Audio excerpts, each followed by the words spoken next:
திரும்பும் போது இஸ்ரவேலாக திரும்பினேன், போகும்போது யாக்கோபாக ஓடினேன். திரும்பும் போது இஸ்ரவேலாக திரும்பினேன். பாதை முழுவதும் சூழ்ச்சிகள் இருந்தும் கிருபை விலகல. அவர் உண்மை என்னை சூழ்ந்ததால சற்றும் சறுக்கல. பாதை முழுவதும் சூழ்ச்சிகள் இருந்தும் கிருபை விலகல. அவர் உண்மை என்னை சூழ்ந்ததால சற்றும் சறுக்கல.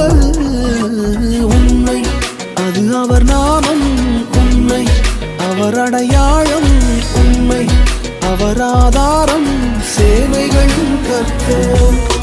உண்மை அது அவர் நாமம், உண்மை அவர் அடையாளம், உண்மை அவர் ஆதாரம்.